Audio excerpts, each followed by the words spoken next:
Sunday is a day of rest for some, right? But it's generally a day where people do things that they like to do.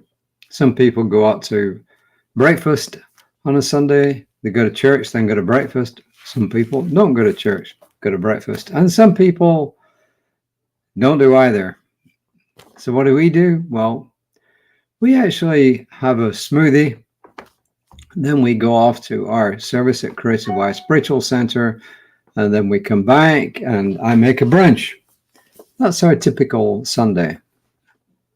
So there we are. I guess, everybody does things differently. And the title of today's reading is Differing Opinions, which is kind of why I started that way. The first quote is from Glenn Clark, who says, I like this one. I really like this one.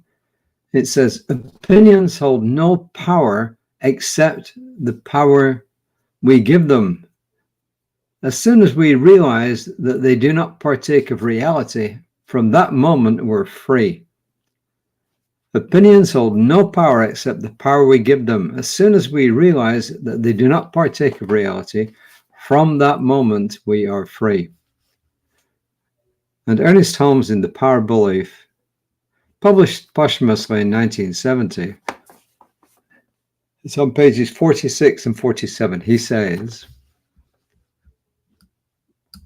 each of us has an individual part to play in the great scheme of things. And the most valuable thing anyone can do is to be a little more certain each day to meet life with a deeper understanding and sympathy for others, with a greater sense of love.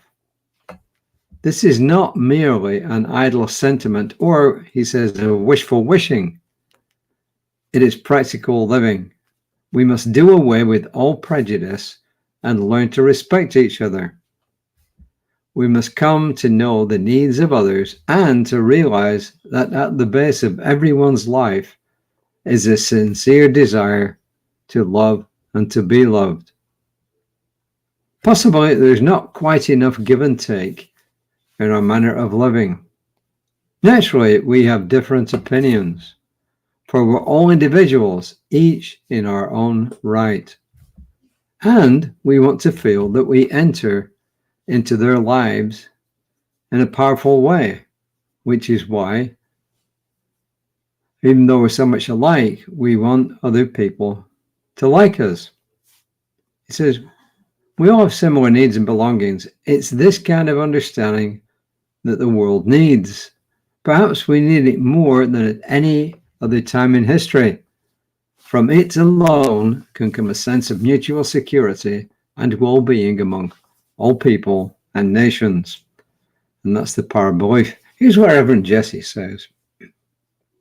He says, now would be a good time for more mutual understanding, wouldn't you say? Naturally, we have different opinions drawn from different fact sources. And what hasn't changed through the ages is that we all draw from the same well of inspiration to make the same basic needs. We can counter prejudice with proximity, drawing close to others we don't understand, and honestly appraising our emotional inventory.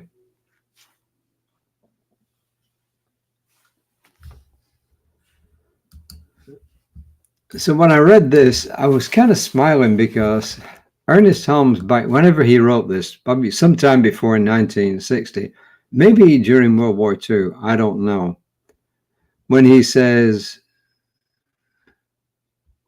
perhaps we need it more than at any time in history. It's kind of ironic that when you read things like this from Ernest Holmes or others, and they talk about this kind of subject, they always say we need this at more than any other time in history, which tells me that we always need it, because if it's the same as it was 100 years ago, 50 years ago, now, and so on, that we all need to do this. There was a piece on TV earlier today about proximity. It was about Mr. Rogers, and it showed him sitting down, literally sitting down with an African-American guy. And this is back at the time when prejudice was really rife and racial segregation was still the thing in a lot of places. And he sat down with this guy, and they got a bowl of water, and they each took their shoes off, and they each put their feet in the same bowl of water, and then afterwards they each used the same towel to dry their feet. This was on CBS Sunday Morning earlier today. And then I read this, and I had no idea what the reading was before I saw that clip on CBS Sunday Morning. And I thought, wow, this is really a message that's meant to be heard. So whether it's a political divide, a religious divide, it's a war about land or whatever, it seems to me that what you and I can do is agree to differ with people, but at the same time respect their opinions. And it also tells me that this is a time that we need to personally start loving instead of doing other things. And we can do this in everyday life, just like Mr. Rogers did, or we can do it in our own minds as well, or.